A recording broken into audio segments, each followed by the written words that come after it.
ये कहानी है गुणीराम की।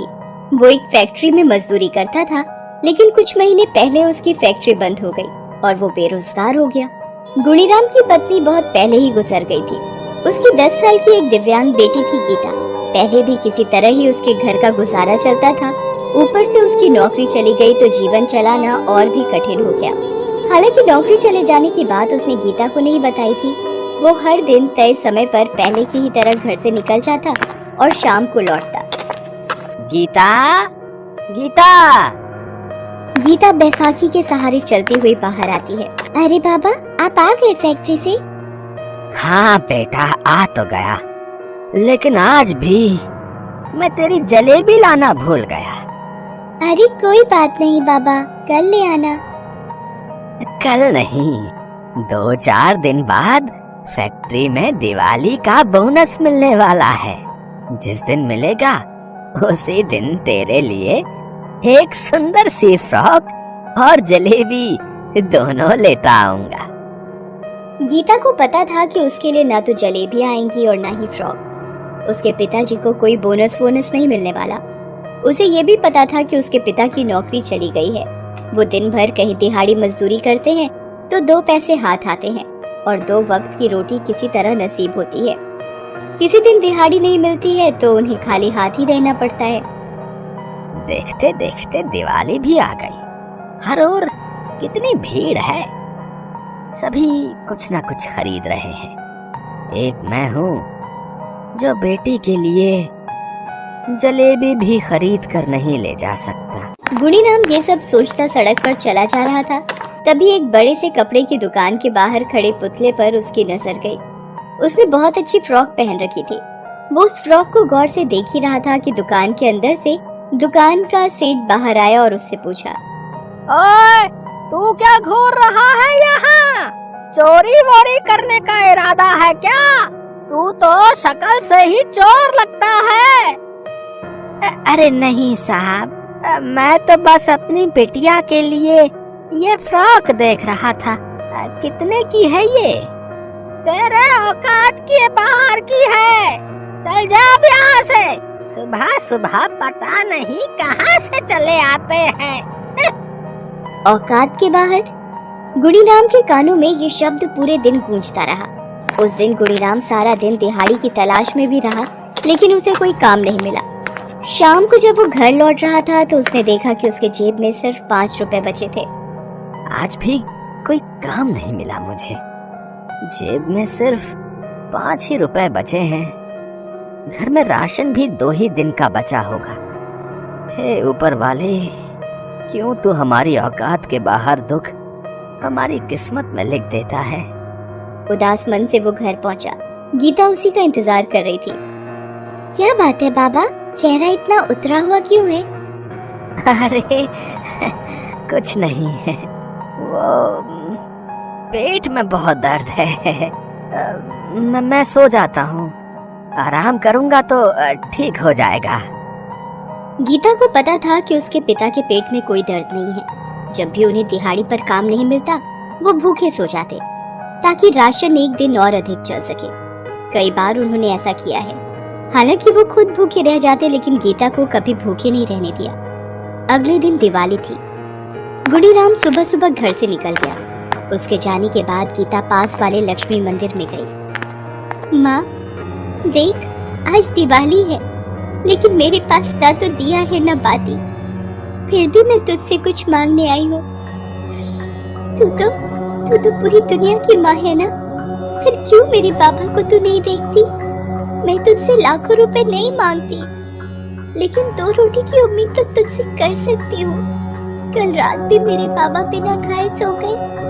उन्हें कुछ हो गया तो? क्या माँ तू ऐसे ही दुनिया चलाती है? देख, तूने मेरी माँ को छीन लिया। मैंने कुछ नहीं किया। तूने पूरी जिंदगी मेरी किस्मत में बैसाखी लिख दी। मैं चुप रही, लेकिन मेरे पापा को तो दुख देगी तो मैं चुप नहीं रहूंगी। मैं लड़ूंगी तुमसे, खूब लड़ूंगी। माँ मेरे पापा पर दया कर, उन्हें काम दिला दे माँ, उन्हें काम दिला दे माँ। आज दिवाली है और मेरे हाथ पूरी तरह खाली है। आज कम से कम इतने पैसे मिल जाए कि गीता के लिए जलेबी तो लेकर चला जाऊं। गुणीराम ये सब सोचते हुए उसी बड़े से कपड़े की दुकान के पास से गुजर रहा था। आज भी उसकी नजर उसी फ्रॉक पर थी। तभी दुकान का सेठ उसे बाहर निकलता दिखाई दिया। उसे देखकर वो डर गया, लेकिन आज सेठ ने उसकी तरफ देखा भी नहीं। वो बाहर निकलकर अपनी कार में बैठकर निकल गया। वो इतनी हड़बड़ी में था कि उसके हाथ से एक काले रंग का बैग जमीन पर गिर गया। गुणीराम ने इधर उधर देखा और उस बैग को उठाकर खोला। उसमें पैसे भरे हुए थे। अरे बाप रे, इतने सारे पैसे! इन पैसों से तो मेरी सारी समस्या दूर हो जाएगी। गीता के लिए एक फ्रॉक तो क्या, कई सारे कपड़े ले सकता हूँ, ढेर सारी जलेबियाँ और मिठाइयाँ भी। गुणीराम खुश तो था, लेकिन उसके मन में कई सारे सवाल भी चल रहे थे। नहीं, ये ठीक नहीं होगा। ये पैसे मेरे नहीं हैं, ये तो उस सेठ के हैं। पता नहीं किस काम के लिए उन्होंने ये पैसे रखे हों। नहीं, मैं बिल्कुल भी इन पैसों को हाथ नहीं लगाऊंगा। मैं ये बैग उस सेठ को वापस कर दूंगा। ये सोचकर गुणीराम उस दिशा में बैग लेकर भागा जिधर सेठ की कार गई थी। लेकिन सेठ की कार तो दूर दूर तक उसे नजर नहीं आई। वो परेशान हो गया। वो फिर से सेठ की दुकान पर गया, लेकिन ये क्या, उनकी दुकान भी बंद हो गई थी। आज सेठ की दुकान इतनी जल्दी क्यों बंद हो गई? आज तो दिवाली। उसने बगल की दुकान से पता करने की कोशिश की, लेकिन उसे कुछ भी पता नहीं चला। उसका दिमाग काम करना बिल्कुल बंद कर चुका था। वो बैग लेकर वहाँ से निकल गया। थोड़ी दूर जाने पर उसे सेठ की कार पार्किंग में लगी दिखी। अरे, ये तो सेठ जी की कार है। वो जरूर यहीं कहीं होंगे। चलो, मेरी मुसीबत दूर हुई। ये बैग उन्हें वापस करूंगा और फिर जिम्मेदारी से मेरी मुक्ति हो जाएगी। वो ये सोच ही रहा था कि उसकी नजर सेठ जी पर पड़ी। वो सामने के अस्पताल के बाहर बदहवास से रोए जा रहे थे। उनके साथ एक औरत भी थी। वो भी फूट फूट कर रो रही थी। वो भागता हुआ उनके पास पहुंचा। उसे लगा वो पैसों के लिए रो रहे होंगे। सेठ जी, आप लोग इस बैग के लिए रो रहे हैं ना? देखिए, आप मुझे चोर नहीं समझिएगा। मैंने ये बैग चोरी नहीं किया। आप अपनी दुकान से बहुत जल्दी में बाहर निकले तो ये बैग गिर गया था। गुणीराम के हाथों में पैसों का बैग और उसकी बात सुनकर सेठ जी सन्न रह गए।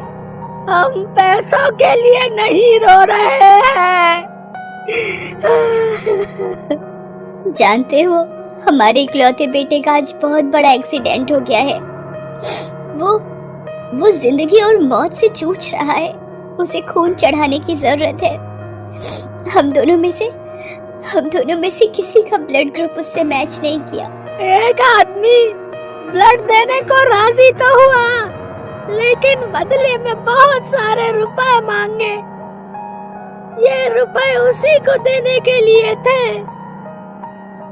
लेकिन अस्पताल पहुंचकर मैंने देखा कि रुपयों से भरा ये बैग है ही नहीं।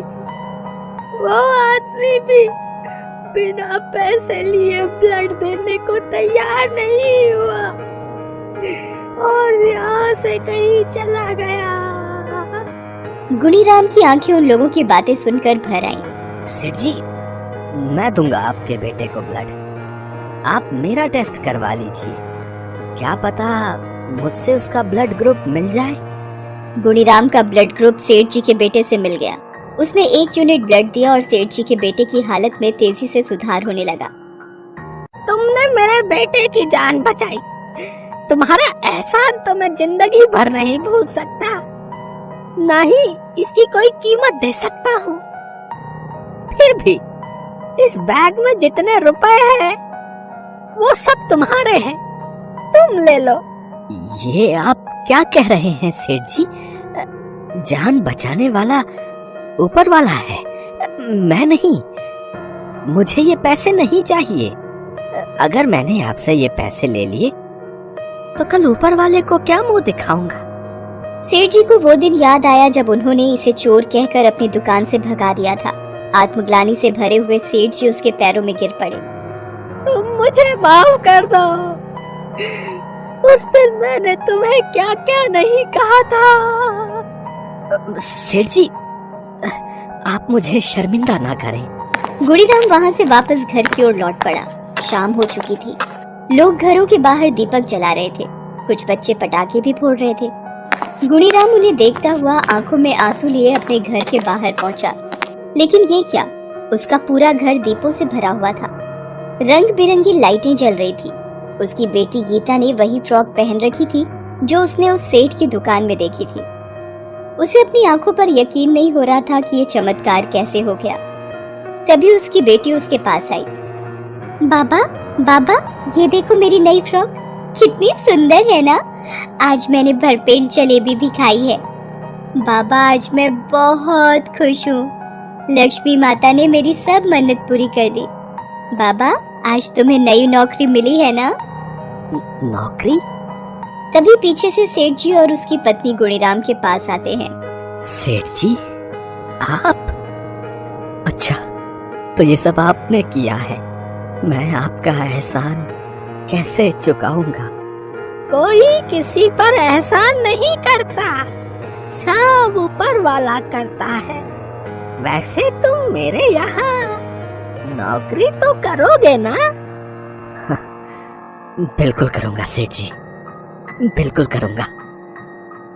मंगरू हर रोज शेफाली की तारीफ करता था। मंगरू पूरा दिन काम करके थका हारा घर आता था और कहता था, शेफाली, खाने में आज क्या है? आज कढ़ी चावल बनाई हो जी। वाह, जल्दी खाना लगाओ, बहुत भूख लगी है। शेफाली के हाथों की कढ़ी चावल खाकर मंगरू पागल ही हो जाता था। वाह शेफाली वाह, तुम्हारे हाथों में तो जादू है। दुनिया का बेस्ट कढ़ी चावल बनाती हो तुम। आप भी ना कुछ भी बोलते हो। सच बोल रहा हूँ, मैं तो सोच रहा हूँ कि ये सब मजदूरी में कुछ नहीं रखा है। ये सब छोड़, मैं खाना डिलीवरी का काम शुरू करूंगा। अच्छा, और खाना कौन बनाएगा? क्यों, तुम बनाओगी ना मस्त कढ़ी चावल? कढ़ी चावल बेचकर ही हम करोड़पति बन जाएंगे। करोड़पति? जेब में फूटी कौड़ी नहीं है और करोड़पति बनने का सपना देख रहे हो। गरीबों के लिए सपने से बड़ा और है ही क्या। एक दिन आराम की जिंदगी गुजारने का सपना देखते देखते गरीब लोग पूरी जिंदगी गुजार देते हैं और भेड़ बकरियों की तरह मर जाते हैं। लेकिन उनमें से कुछ लोग गरीबी से बाहर निकल पाते हैं। मंगरू को भी गरीबी से बाहर निकलना था। अपनी बीवी बच्चों को अच्छी जिंदगी देनी थी। वो सपना देखता रह गया। कुछ साल गुजर गए और मंगरू के 2 बच्चे हो गए, 1-2 साल की बेटी और एक नवजात बेटा। मंगरू मजदूरी छोड़ नहीं पाया और एक दिन काम करते करते ही ऊंचाई से गिरने की वजह से उसकी मौत हो गई। नहीं, ये क्या हुआ? हे भगवान, क्या हुआ ये? हमें छोड़कर वो क्यों चले गए? क्यों? जिस कंपनी के लिए मंगरू काम करता था उसका मालिक मदन लाल बहुत घटिया आदमी था। उसने सोचा, ये मंगरू की बीवी ने हम पर केस कर दिया तो हमें बहुत सारा पैसा देना होगा। उससे अच्छा है कि मंगरू और उसकी बीवी पर केस कर देता हूँ। मदन लाल ने मरे हुए मंगरू पर झूठा आरोप लगाया और 2 दिन में शेफाली के पास पुलिस आ गई। शेफाली की बेटी मुन्नी पुलिस देखकर डर गई। माँ, पुलिस आई है, पुलिस आई है। पुलिस? क्या बात है साहब? पुलिस के साथ मदन लाल भी आया था। उसने कहा, तेरे पति ने फैक्ट्री से 10 लाख की चोरी की थी। मैंने उसे पकड़ लिया तो भागने लगा और तभी वो गिर पड़ा। नहीं, मेरा पति चोर नहीं हो सकता। नहीं साहब, कुछ गलती हो रही है। मेरा पति चोर नहीं था। चुपचाप सुन, 1 साल के अंदर 10 लाख नहीं दिया तो मैं तेरा घर ले लूंगा। तब दोनों बच्चों को लेकर भीख मांगते रहना रास्तों पर। धमकी देकर मदन लाल चला गया। 2 दिन पहले शेफाली विधवा हुई थी। अब उसके सर पर 10 लाख का कर्जा आ गया। शेफाली को कुछ समझ नहीं आ रहा था। क्या करूं? दोनों बच्चों को पेट भर खिलाने पिलाने की हैसियत नहीं है मेरी। ऊपर से ये कर्जा, कैसे चुकाऊं 10 लाख का कर्जा? शाम को शेफाली के घर रघु नाम का एक आदमी आया। रघु मंगरू के साथ मदन लाल की उसी फैक्ट्री में काम करता था। उसने शेफाली से कहा, भाभी, मंगरू और हम अच्छे दोस्त थे। मंगरू ने चोरी नहीं की। लेकिन मालिक तो पुलिस लेकर यहाँ आ गए। अब मुझे पैसा चुकाना ही होगा। मालिक बहुत लालची और बेईमान है। मुझे पता है एक्सीडेंट कैसे हुआ था। मालिक की ही गलती की वजह से मंगरू भाई का देहांत हो गया। क्या ये बात तुम कोर्ट में बोल सकते हो? कैसे बोलूं भाभी, मालिक मुझे भी जान से मार देंगे। अपनी बीवी बच्चों को खिलाऊंगा क्या? रघु चला गया। शेफाली के पास कोई चारा नहीं था। वो 2-3 घरों में बर्तन मांजने का काम करने लगी और घर चलाने लगी। 1 महीने बाद एक दिन उसकी बेटी ने उससे कहा, माँ कढ़ी चावल बनाओ ना, बहुत दिन हो गए कढ़ी चावल खाए हुए। ठीक है बेटी, बनाती हूँ। शेफाली कढ़ी चावल बनाने लगी। पूरा घर खुशबू से भर गया। उसी वक्त थाने से एक पुलिस ऑफिसर आया। उसका नाम मनोज था। शेफाली आपका नाम है ना? हाँ मैं ही शेफाली हूँ, क्या बात है? मैं आपको याद दिलाने आया हूँ 10 लाख 1 साल के अंदर देने। 1 महीना गुजर चुका है। याद है साहब, लेकिन मैं भी गरीब हूँ। मेरा पति मर गया है, मैं क्या करूँ? ये कहते हुए शेफाली की आंखें भीग गईं। वो देखकर मनोज का दिल भी नरम हुआ। मनोज को भी पता था कि मदन लाल पैसों के लिए झूठ बोल रहा है, लेकिन वो भी कुछ नहीं कर सकता था। उसने कहा, अरे ठीक है, कोई बात नहीं, चुप हो जाइए, मैं तो बस अपना काम करने आया था। ठीक है साहब, आए हैं तो कुछ खा कर जाइए। खा के? हाँ, भूख तो लगी है, और आपकी रसोई से बहुत अच्छी खुशबू भी आ रही है। क्या बन रहा है? कढ़ी चावल। माँ कढ़ी चावल बना रही है। माँ दुनिया का बेस्ट कढ़ी चावल बनाती है। एक बार खाओगे तो पूरी जिंदगी याद रखोगे। अच्छा ऐसी बात है क्या? तो फिर टेस्ट कराइए शेफाली जी। शेफाली ने मनोज को कढ़ी चावल दिया। वो चखकर मनोज के होश उड़ गए। अरे वाह, ये तो सच में दुनिया का बेस्ट कढ़ी चावल है। इतना स्वादिष्ट कढ़ी चावल मैंने कभी नहीं खाया। क्यों, कहा था ना?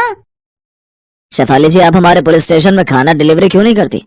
पुलिस स्टेशन में एक होटल से बकवास खाना आता है, न स्वाद है और ना ही वो खाने का मन करता है।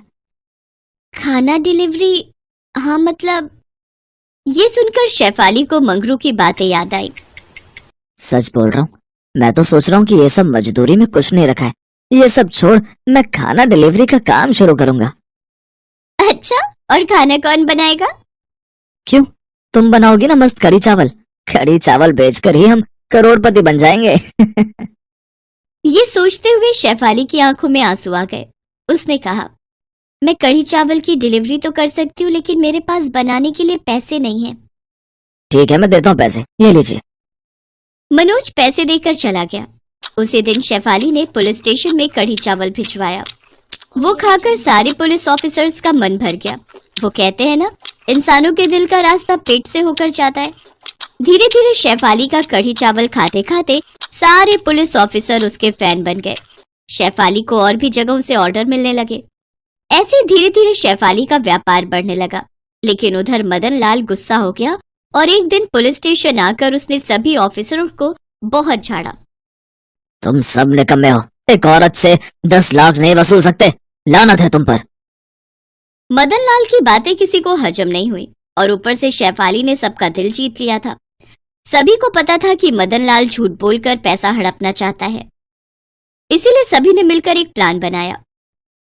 मनोज ने शेफाली को थाने बुलाया और उससे मदन लाल के खिलाफ कोर्ट में सच बोलने के लिए कहा। मैं तो सच बोल दूंगी, लेकिन सबूत नहीं है। मैं ऐसे एक आदमी को जानती हूँ जो मदन लाल के खिलाफ कोर्ट में बोल सकता है, लेकिन वो डरा हुआ है। ठीक है, हम उसका डर दूर करेंगे। मदन लाल को बहुत चर्बी चढ़ गई है, उसे जेल भेजना ही होगा। शेफाली ने रघु को बुलाया। पुलिस का सपोर्ट मिलते ही रघु गवाही देने के लिए राजी हो गया।